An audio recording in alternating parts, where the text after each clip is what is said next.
नमस्कार साथियों, कैसे हैं आप? आशा करता हूँ कि आप अच्छे होंगे और पढ़ाई भी बहुत अच्छे से कर रहे होंगे और लाजवाब शानदार तरीके से कर रहे होंगे। तो इसी के साथ हम लोग आगे बढ़ते हैं। तो बात कर रहे हैं अपन लोग अब आगे एएलपी में बेसिक साइंस ऑफ इंजीनियरिंग की। इंजीनियरिंग में हमने अभी तक कुछ सब जो आपके टॉपिक्स थे वो कवर कर लिए। अब जो अपना अगला टॉपिक है वो है जियोमेट्री।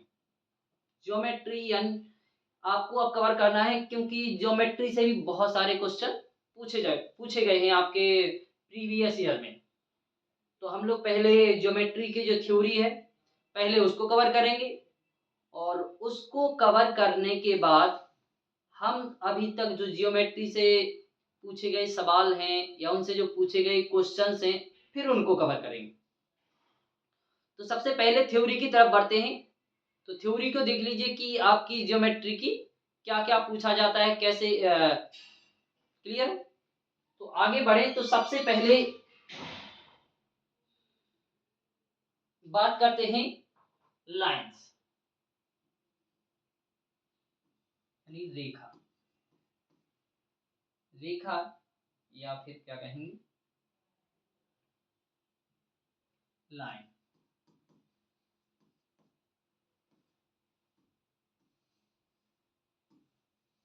क्या रेखा या लाइंस? तो लाइंस किसे कहते हैं बताइए। अभी तक आपने रेखा या लाइन के बारे में पढ़ा होगा कि लाइन कहते किसे हैं। तो देखो, क्या कई लोगों ने पढ़ा होगा कि कुछ बिंदु होते हैं, सतत लगातार बिंदु होने से किसका निर्माण होता है? रेखा का निर्माण होता है। लेकिन क्या ये बिंदु सतत लगातार नहीं है?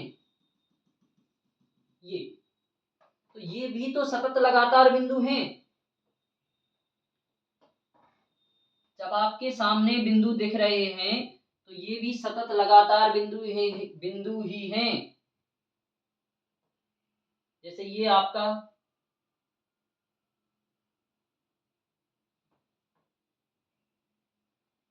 क्या ये रेखा है? नहीं, ये रेखा नहीं है, ये वक्र है। तो रेखा को कैसे परिभाषित करेंगे आप? उनकी उसकी डेफिनेशन, तो डेफिनेशन देख लीजिए कि दो बिंदुओं के बीच की मिनिमम दूरी, दो बिंदुओं के बीच की मिनिमम दूरी को क्या कहा जाता है? रेखा कहा जाता है। तो किसी रेखा किसे कहा जाता है? रेखा देख लीजिए।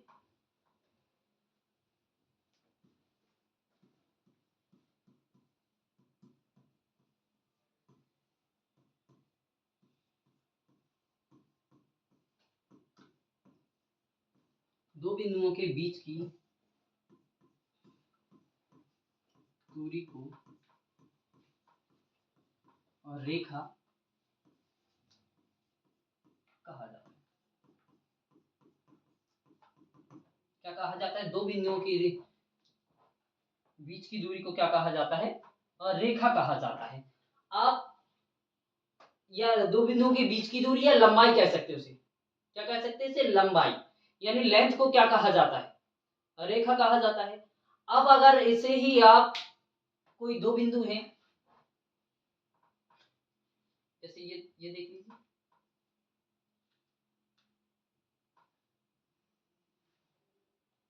ये क्या है?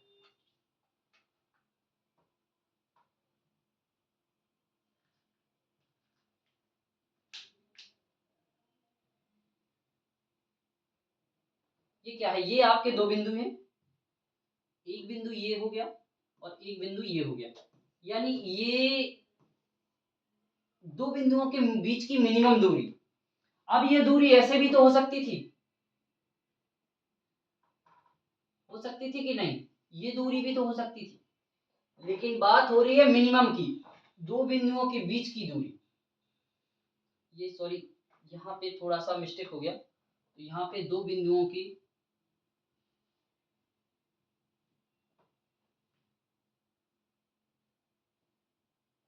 क्या कहते, दो बिंदुओं के बीच की कम से कम दूरी, क्या कहा जाएगा इसे? कम से कम दूरी,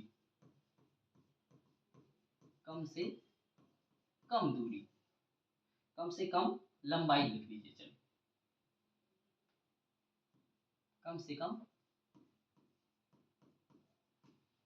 लंबाई। अगर आप ऐसे लिखेंगे तो ये लिख सकते हैं आप इसे,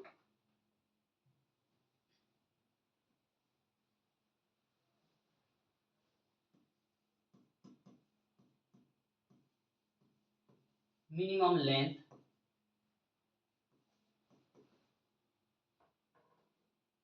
length of sorry minimum length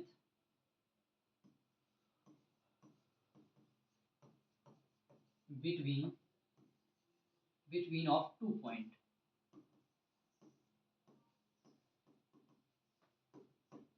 यानी दो पॉइंटों के बीच की जो मिनिमम दूरी होगी उसे क्या कहेंगे आप, रेखा कहेंगे। ठीक है। अब रेखाएं भी बहुत सारे प्रकार की होती हैं, तो रेखाएं सबसे पहले देखते हैं कि रेखाएं कितने प्रकार की होती हैं।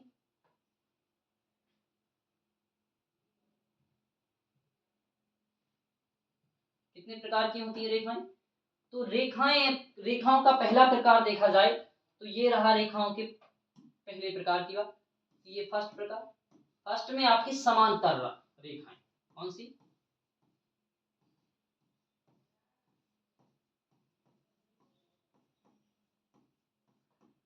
समांतर रेखाएं। अब समांतर रेखाएं क्या कहलाती हैं बताइए।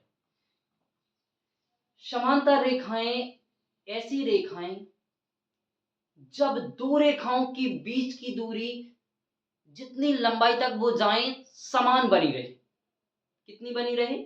समान बनी रहे, यानी दोनों रेखाओं के बीच की दूरी कैसी, बराबर रहनी चाहिए। यानी दो उनके बीच में जो गैप रहेगा, गैप यहां बिल्कुल शुरू से लगा के लास्ट तक, यानी starting point two last point तक गैप कैसा रहना चाहिए, इक्वल रहना चाहिए। तभी क्या कहलाएंगी वो समांतर रेखाएं। जैसे ये देखिए,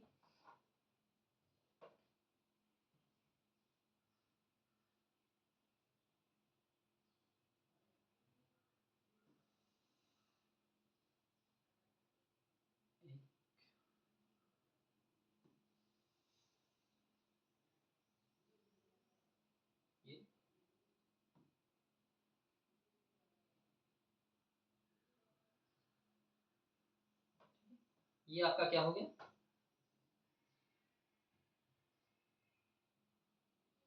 अब जो इनके बीच की जो दूरी है, ये देखिए, ये दूरी, ये सभी जगह क्या है, समान है। अगर यहां पर इनके बीच की दूरी ये ए है तो ये सभी जगह क्या रहनी चाहिए, ए इक्वल दूरी बराबर रहनी चाहिए, तभी ये क्या कहलाती हैं, समांतर रेखाएं कहलाती हैं। क्लियर है इतना? तो इसकी जो कुछ इसमें जो फैक्ट लिख सकते हैं वो कैसे लिखेंगे अपन लोग। जब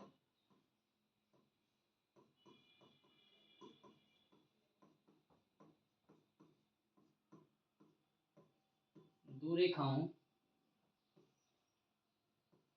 के बीच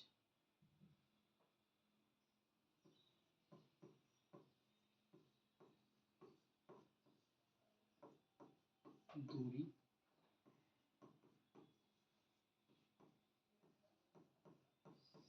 सभी जगह समान रहे, कैसी रहे, समान रहे। जब दो रेखाओं के बीच की दूरी सभी जगह समान रहे, यानी जो गैप रहे वो कैसा रहना चाहिए, वो गैप सभी जगह इक्वल रहना चाहिए। क्या रहना चाहिए, गैप सभी जगह इक्वल रहना चाहिए। सभी जगह गैप इक्वल होगा तो क्या कहेंगे, फिर वो रेखाएं क्या कहलाई जाएंगी, आपकी समांतर रेखाएं कहलाई जाएंगी।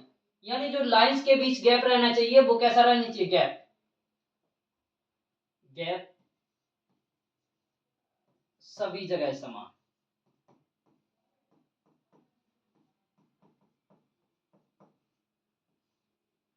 सभी जगह कैसा रहना चाहिए, समान रहना चाहिए गैप। ठीक है। तो वो कैसी रेखाएं कहलाएंगी, समांतर रेखाएं। क्लियर? अब इसके बाद बात ये होती है कि इनके बीच फैक्ट देखना है आपको क्या क्या निकलते हैं। तो सबसे पहले अब इनके एंगल्स की बात की जाए तो इनके बीच के जो एंगल रहेगा वो कौन कौन कितना रहेगा। तो एंगल्स की बात करते हैं।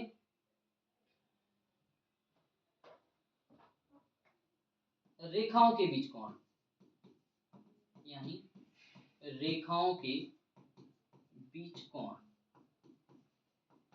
जो एंगल रहता है वो हमेशा कितना रहता है, 0 डिग्री होता है। कितना डिग्री, 0 डिग्री होता है। जो दो रेखाएं समांतर रेखाओं के बीच में जो एंगल बनना चाहिए वो कितना डिग्री, 0 डिग्री होना चाहिए। अगर उनके बीच में थोड़ा बहुत भी एंगल क्रिएट हो रहा है ना तो समझिए फिर वो क्या नहीं है, समांतर रेखाएं नहीं है। क्लियर इतना, चलो नोट कर लो।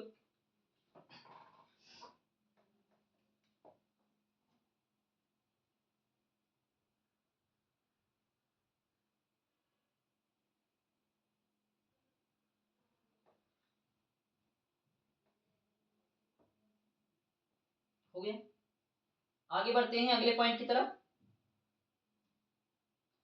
तो अगला पॉइंट है आपका दूसरा,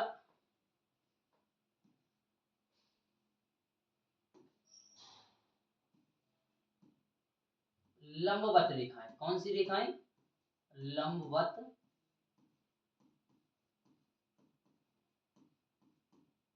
और रेखाएं, जिन्हें क्या कहा जाता है, जिन्हें परपेंडिकुलर रेखाएं कहा जाता है। कौन सी रेखाएं,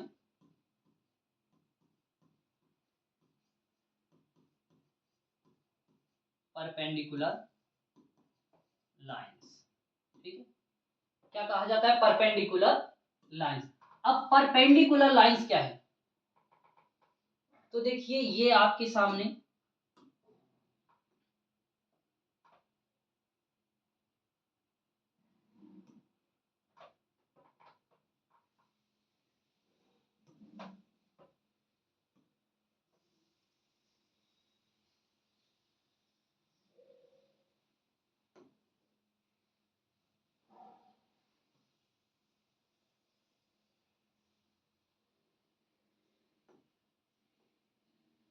अब ये रेखाएं हैं, ये देखिए इन दोनों के बीच में जो एंगल बन रहा है ये 90 डिग्री का कैसा बन रहा है, 90 डिग्री का एंगल बन रहा है। जब दोनों रेखाएं एक दूसरे के बीच में कैसा एंगल बनाएंगी, 90 डिग्री का एंगल बनाएंगी, तो वो क्या कहलाती हैं, लंबवत रेखाएं कहलाती हैं। यानी दोनों दोनों रेखाओं के बीच में क्या होना चाहिए, 90 डिग्री का एंगल होना चाहिए। ये दोनों रेखाएं कैसे कितना बन रहा है, कितना बन रहा है, 90 डिग्री का वो एंगल बन रहा है, तो वो क्या कहलाती हैं, लंबवत रेखाएं कहलाती हैं। तो इसमें आप थ्योरी लिख सकते हैं,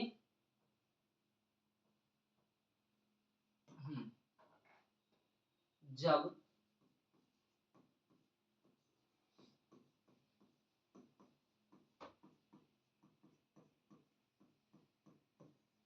दो रेखाओं के बीच कोण 90 डिग्री के बराबर है।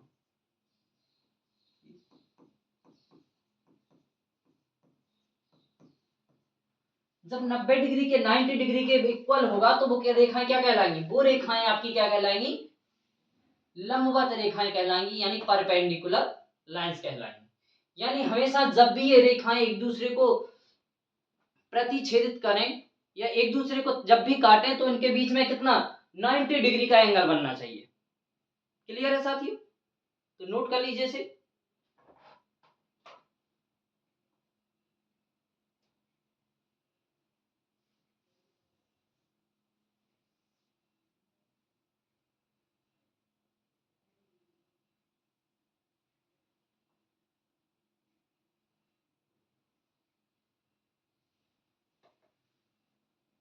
हो गया, चलो आगे बढ़ते हैं। अब अगला जो पॉइंट आता है अपना, अब बात करते हैं कोण की। कोण यानी एंगल, क्या है, एंगल। तो एंगल एंगल आपका क्या है? तो देखा जाए, अगर ये जैसे ये आपके सामने दो रेखाएं हैं, एक ये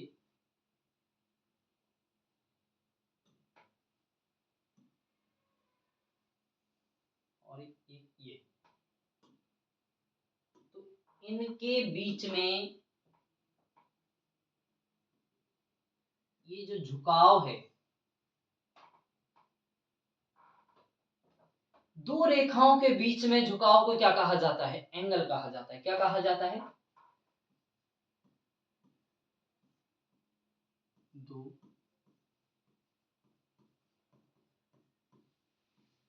रेखाओं के बीच झुकाव को कोण कहा जाता है। क्या कहा जाता है? कोण कहा कोण कहा जाता है। यानी जो दो रेखाएं हैं, इनके बीच में जो झुकाव होगा उसे क्या कहेंगे? हम लोग एंगल कहेंगे। क्या कहेंगे? एंगल कहते हैं। अब बात आती है एंगल की, कि आपका जो एंगल है उसकी यूनिट क्या होती है? तो यूनिट देखा जाए तो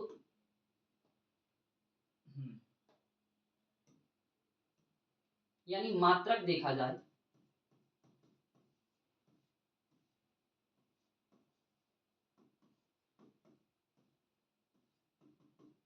तो मात्रक आपका होता है, मात्रक क्या होता है? मात्रक होता है डिग्री। आप इसे डिग्री भी लिख सकते हैं। क्या लिख सकते हैं? डिग्री। किसका? एंगल का मात्रक क्या होता है? डिग्री। यानी इसे किस में मापा जाता है? डिग्री में मापा जाता है। क्लियर? डिग्री में मापा जाता है। अगर देखा जाए एक एंगल, वन एंगल इक्वल कितना होता है? क्या होता है? वन एंगल इक्वल एक डिग्री इक्वल क्या कितना होता है? तो आपको ये एक डिग्री इक्वल कितना होता है? तो एक डिग्री इक्वल देखिए आपके,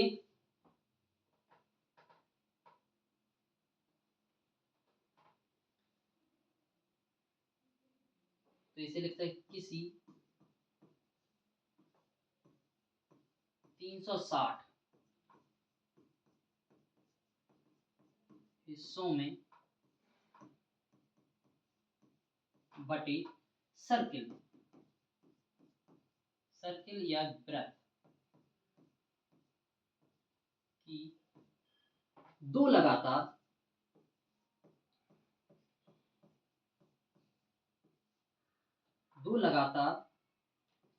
लाइन लाइन का गैप होता है। जो दो लगातार लाइंस हैं उनके बीच का जो गैप है वो कितना होता है? एक डिग्री होता है। या फिर दो लाइंस का झुकाव बोल सकते हैं। आप इसे क्या बोल सकते हैं? दो लाइन का,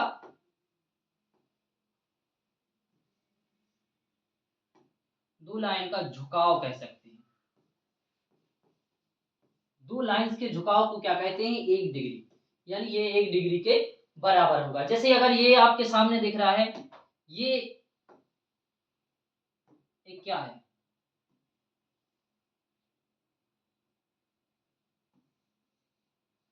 ये आपके सामने वृत्त दिख रहा है, और इस वृत्त को जब हम बहुत सारी ऐसी लाइनों में डिवाइड करेंगे, यानी 360,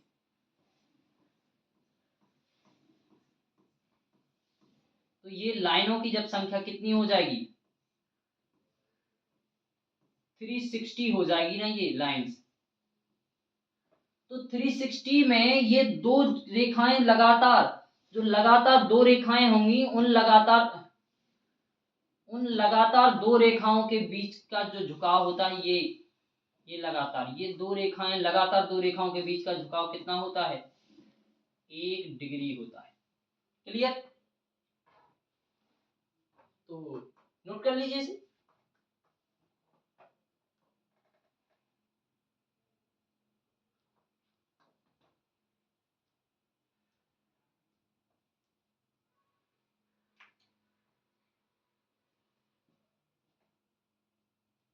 हो गया।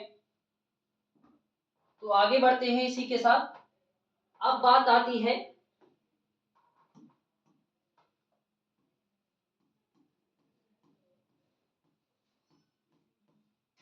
कोण के प्रकार। कोण के प्रकार यानी क्या हो जाएगा,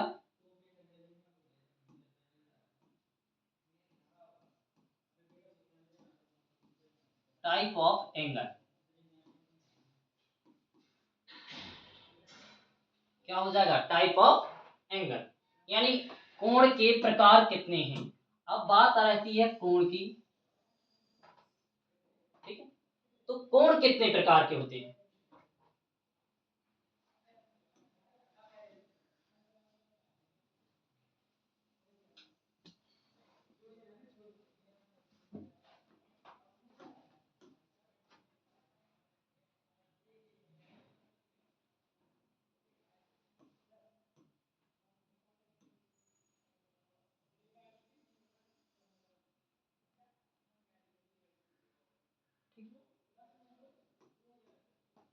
कितने प्रकार के होते हैं एंगल।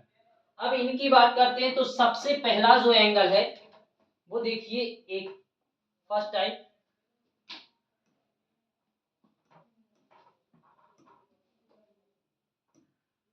अगर ये एक एंगल है, एक रेखा ये गई और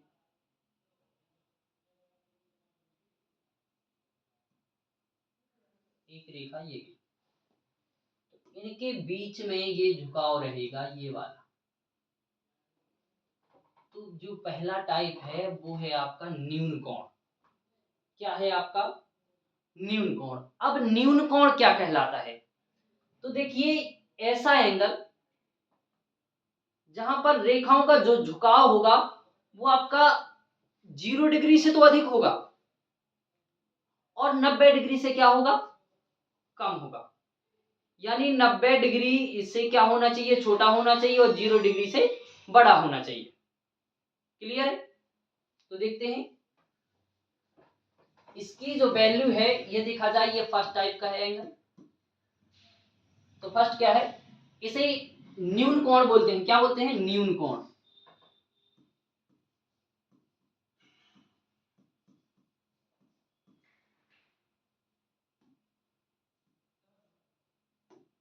क्या बोलते हैं, न्यून कोण, या फिर एक्यूट एंगल।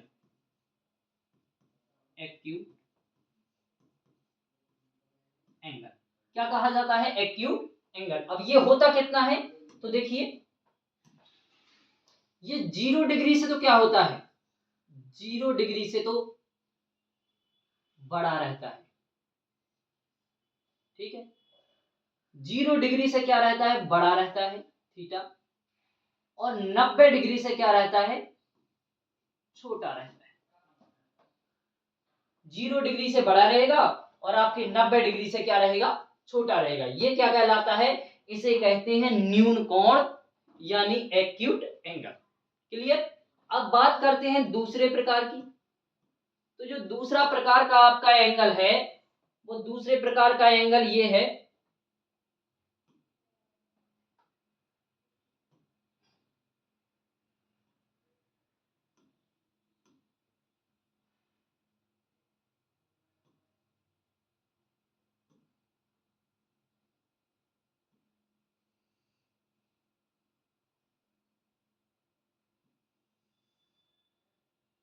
एक सेकंड,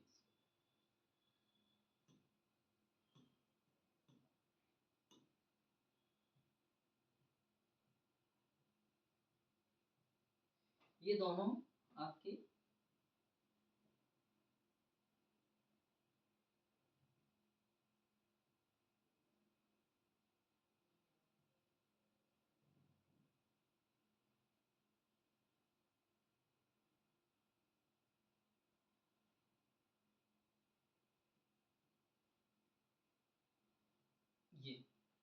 ये आपका हो गया, क्या हो गया, यहां पर ये थीटा है ना आपका, ये क्या है, थीटा आपका कितना रहना चाहिए, 90 डिग्री। क्लियर। तो इसे क्या बोलेंगे, राइट एंगल। क्या बोलेंगे, राइट एंगल यानी समकोण। क्या बोलेंगे, समकोण। समकोण, समकोण को क्या बोलेंगे, right, are I, right angle. क्या कहा जाता है, राइट एंगल कहा जाता है। यानी इसका जो आपका थीटा इक्वल कितना होना चाहिए, थीटा इक्वल कितना होना चाहिए, थीटा इक्वल 90 डिग्री, या फिर और कितना लिख सकते हैं इसे, बताइए।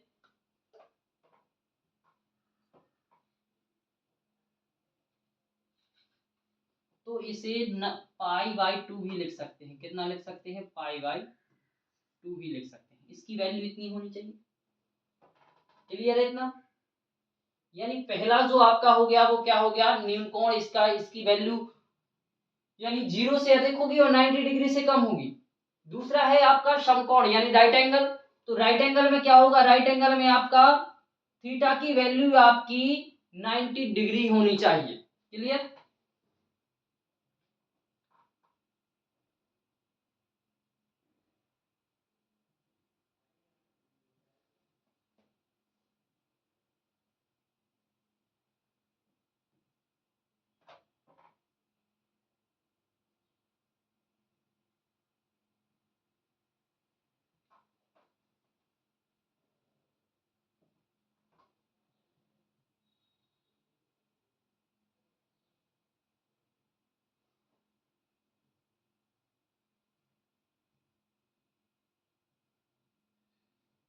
ठीक है, ये आपका दो दो टाइप है। अब जो थर्ड टाइप है, तो अपन लोग थर्ड टाइप की तरफ बढ़ते हैं। थर्ड टाइप क्या है, तो थर्ड टाइप जो है, तीसरे प्रकार का आपका एंगल है, वो कौन सा एंगल है,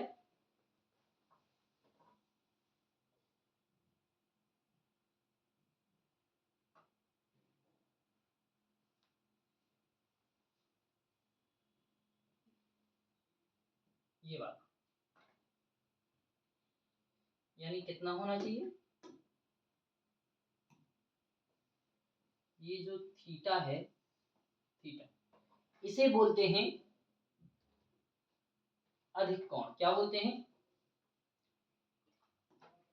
अधिक कोण। कैसा लिखा जाएगा, ये अधिक कोण रहेगा, अधिक कोण। अधिक कोण को क्या और इंग्लिश में क्या कहते हैं, ऑब्ट्यूज, ऑब्ट्यूज एंगल। सॉरी, क्या कहते हैं, ऑब्ट्यूज एंगल। तो क्या ये है, ऑब्ट्यूज एंगल। ठीक है। अब इसकी जो वैल्यू रहती है, ये देखो वो कितनी होती है। तो जो वैल्यू देखी जाए, तो वैल्यू की बात करें, तो वैल्यू जो आपकी रहती है, तो ये 90 डिग्री से तो क्या होता है, 90 डिग्री से तो बड़ा होता है, लेकिन 180 डिग्री से क्या होता है, छोटा रहता है। ये आपकी 90 डिग्री, सॉरी, अधिक कोण यानी ऑब्ट्यूज एंगल की क्या है, प्रॉपर्टीज। यानी क्या होगा, वो 90 डिग्री से तो बड़ा होगा, लेकिन आपका किससे, 180 डिग्री से क्या हो जाएगा, छोटा हो जाएगा। इसे क्या कहते हैं, अधिक कोण। अब आपका एक और रहेगा, फोर्थ टाइप। फोर्थ टाइप क्या रहेगा,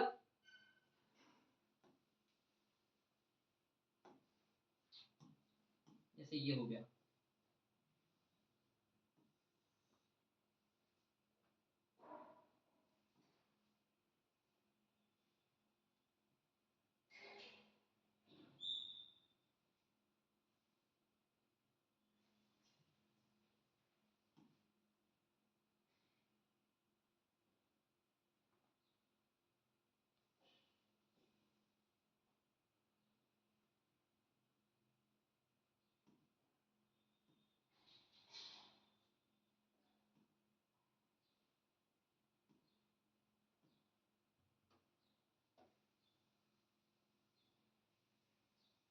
ये कुछ इस टाइप में रहेगा।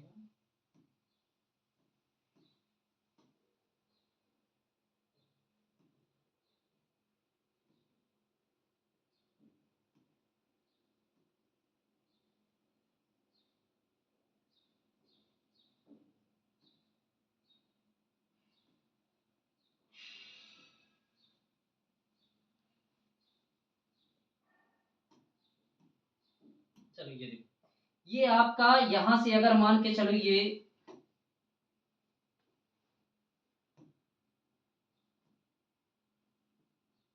एक एंगल क्रिएट हो गया। अब इस एंगल में आपको यहां दिख रहा होगा कि ये जो पॉइंट है, इस पॉइंट से जो एंगल बन रहा है वो सीधा स्ट्रेट एक लाइन है, सीधी रेखा है। तो इसे क्या कहते हैं? इसे देखो आप कहते हैं, या तो इसकी जो वैल्यू होती है थीटा की, तो थीटा इक्वल होता है 180 डिग्री। कितना होता है? 180 डिग्री। और यानी इसे आप क्या कह सकते हैं? इसे हिंदी में कहते हैं सरल कोण। क्या कहते हैं?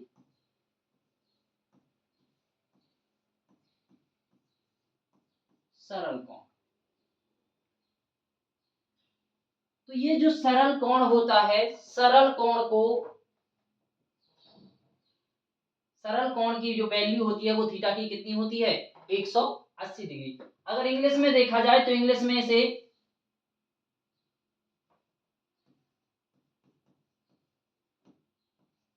स्ट्रेंथ एंगल कहते हैं। क्या कहते हैं? Strength angle. ठीक है, तो ये आपका ये हो गया। और पहला था न्यून कोण, यानी ये न्यून कोण 0 से बड़ा और 90 से छोटा होता है। समकोण आपका रहेगा तो समकोण रहेगा, इसकी थीटा की वैल्यू 90 डिग्री रहेगी। और आपका अधिक कोण रहेगा वो 90 डिग्री से तो बड़ा रहेगा और 180 डिग्री से क्या रहेगा? छोटा रहेगा। क्लियर? तो नोट कर लीजिए इसे।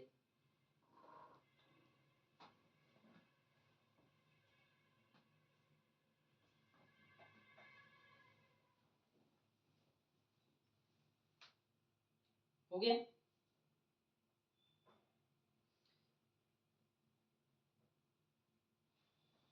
तो देखो ये आपके जो प्रकार थे, ये यानी जो आपके एंगल्स होते हैं वो 4 प्रकार के होते हैं। लेकिन कभी कभार क्या होता है कि आपसे एक अदर टाइप का एक एंगल पूछ लिया जाता है। और वो एंगल क्या है? वो एंगल आपको हम बता दे रहे हैं। देखो ये जैसे अगर ये वाला एंगल है तो ये आपके सामने ये बना हुआ है,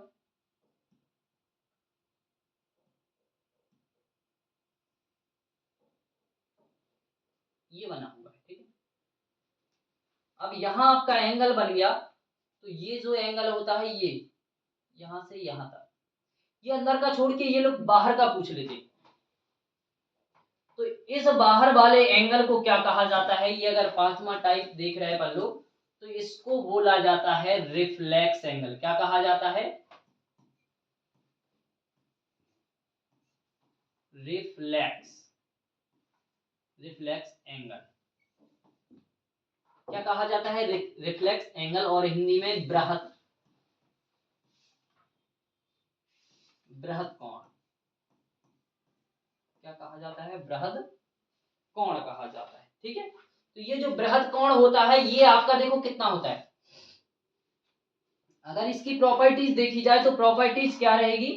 प्रॉपर्टीज जो इसकी रहती है वो प्रॉपर्टीज रहती है 180 डिग्री। 180 डिग्री से तो बड़ा रहेगा। ठीक है, ये जो थीटा है 180 डिग्री से क्या रहेगा? बड़ा रहेगा। लेकिन 360 डिग्री से क्या रहेगा? छोटा रहेगा। यही इसकी क्या है? प्रॉपर्टी। यानी ये आपका रहेगा 180 डिग्री से बड़ा और 360 डिग्री से क्या रहेगा? छोटा रहेगा। तो ये आपका एक पांचवा टाइप है, इसका भी कभी कभार पूछ लेते हैं। क्लियर है साथियों? इतना आगे बढ़े तो इसके बाद अब एक प्रकार का एंगल और वो किया जाता है। तो देखो ये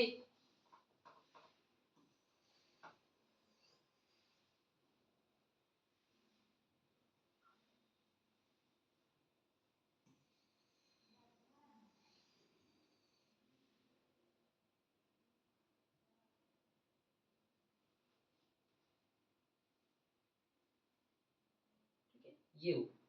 अब इसके बाद एक अगले टाइप का एंगल रहता है, तो वो देख लीजिए। यानी इसके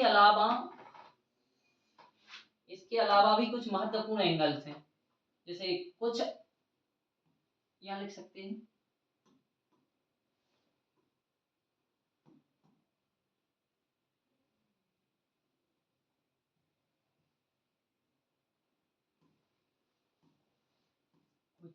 अन्य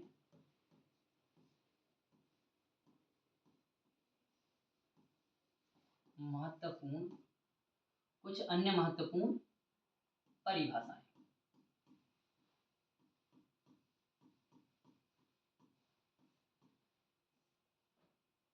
क्या है? कुछ अन्य महत्वपूर्ण परिभाषाएं। अब इन परिभाषाओं की बात की जाए तो इन परिभाषाओं में सबसे पहले ये देखिए, एक एंगल क्रिएट करते हैं हम लोग।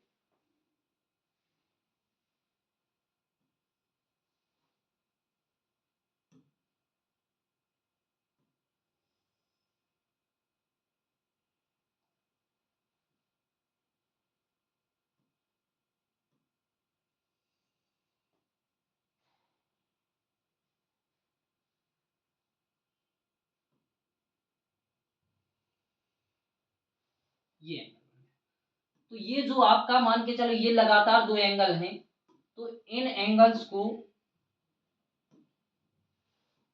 एक ये वाला एक ये, अगर ये मान के आप कि चलो ये ए हो गया और ये क्या हो गया, बी हो गया एंगल, तो ये दोनों एंगल्स का योग 90 डिग्री हो जाएगा। क्या हो जाएगा? 90 डिग्री, यानी ए प्लस बी मिलके कितना होना चाहिए? 90 डिग्री। तो इसको क्या कहा जाता है? इसको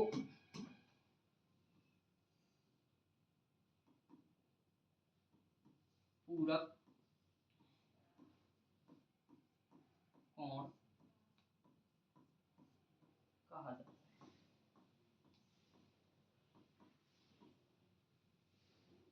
क्या कहा जाता है?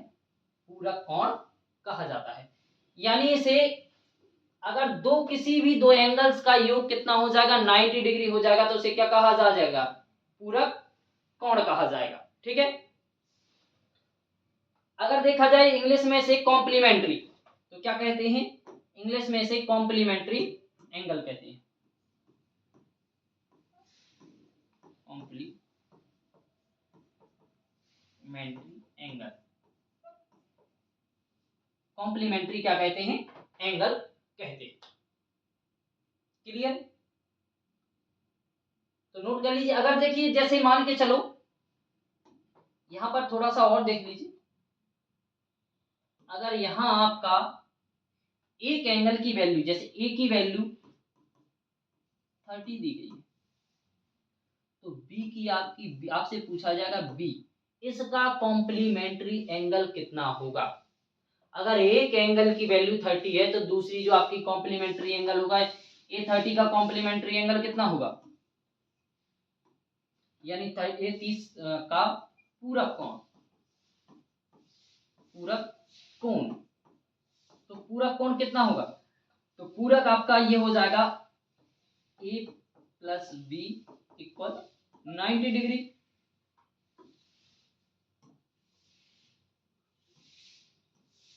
तो 90 डिग्री बराबर क्या, ये क्या करेंगे? ए की वैल्यू 30 प्लस बी इक्वल 90, तो ये बी इक्वल हो जाएगा अपना, कितना हो जाएगा?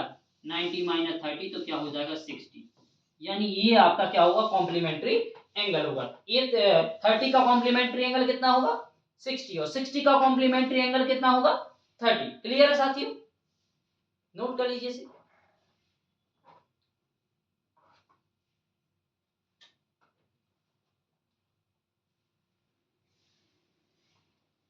नोट हो गया साथियों? आगे बढ़ते हैं। अब बात करते हैं सेकंड टाइप। पहला टाइप जो आपका ये हो गया सप्लीमेंट्री, अब है जो बी कह सकते, सॉरी ये बी टाइप का जो रहेगा वो आपका कौन सा रहेगा? ये रहेगा संपूरक कोण। कौन सा?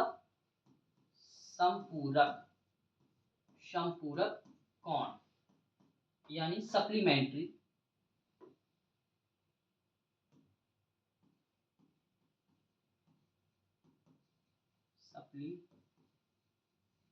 Supplementary angle.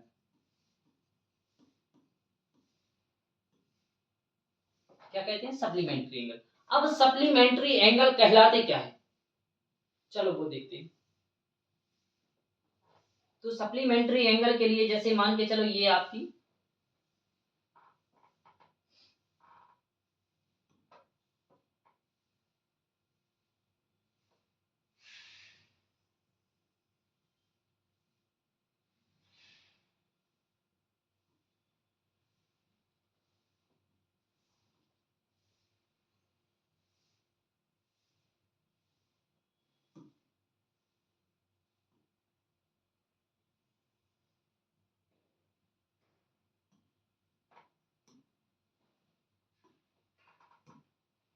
ये आपके दो एंगल्स हो गए, ये ए हो गया और ये बी हो गया। यानी ए और बी दोनों का जो आपका सम होना चाहिए, ए प्लस बी इक्वल होना चाहिए। सॉरी, ये कहाँ चला गया, ये गलत हो गया अपना, इसे हटा देते हैं।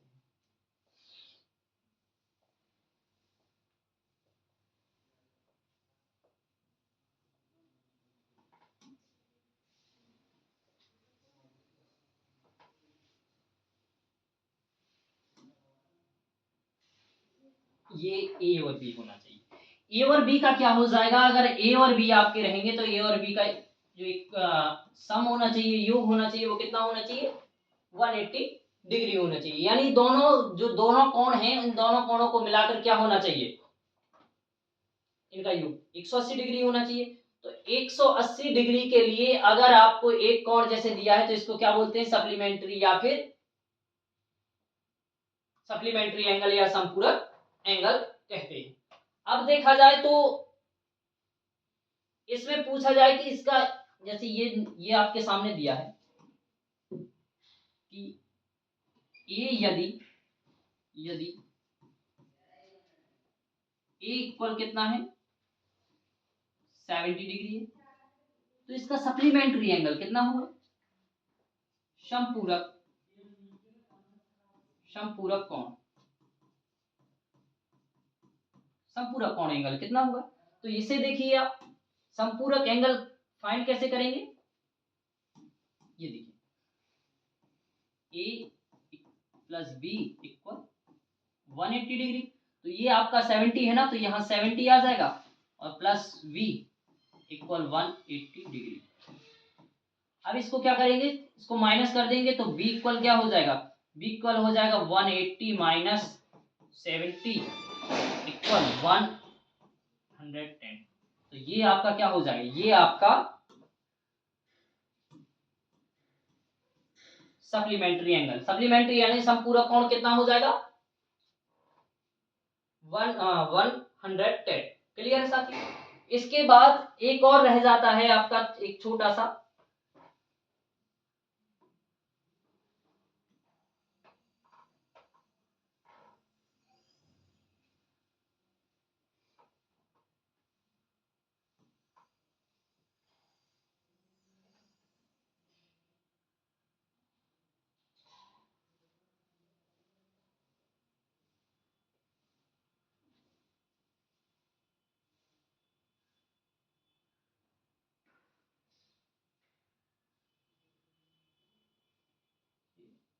ये हो, ठीक है, ये आपका क्या हो गया, संपूरक हो गया।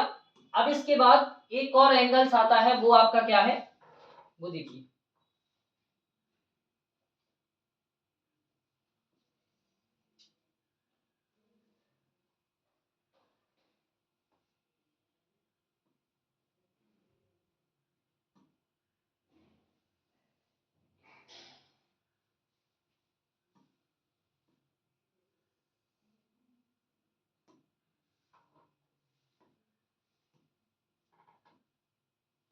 ये दो एंगल्स हो गए, ए हो गया और बी हो गया। ये आपके सामने ये दोनों एंगल दिख रहे हैं। अब इन दोनों एंगल्स में आपको ये दिख रहा होगा कि ये लगभग दोनों एंगल्स मिला के कितना नहीं हो रहा है, 90 डिग्री नहीं हो रहा है। तो इन एंगल को, जो एंगल एक दूसरे के संपर्क में रहते हैं, तो इन्हें या तो देखो क्या कहा जाता है, एडजेक्ट एग्जैक्ट एंगल, ठीक है, या इन्हें और क्या कहा जाता है? इन्हें कहा जाता है आसन्न कोण। आसन्न कोण कहा जाता है, आसन्न कोण भी कहते हैं, और इन्हें समीपवर्ती क्या कहते हैं? समीपवर्ती कोण भी, समीपवर्ती कोण क्या कहा जाता है? समीपवर्ती। तो ये जो थे आपके कुछ एंगल्स के टाइप थे जो हमें जियोमेट्री में कवर करने थे। अब इनसे बनने वाले जो सवाल हैं, बहुत बेहतरीन बेहतरीन सवाल बनते हैं। तो इन बनने वाले सवालों सॉरी इस थ्योरी से बनने वाले जो सवाल हैं तो उनको अपन लोग अगली क्लास में करेंगे। क्लियर है साथियों? इतना क्लियर हो गया तो इसको एक बार और अच्छे से क्लियर कर लीजिए, फिर इसके बाद जो इससे बनने वाले सवाल हैं अपन लोग क्लियर करेंगे। जय हिंद साथियों।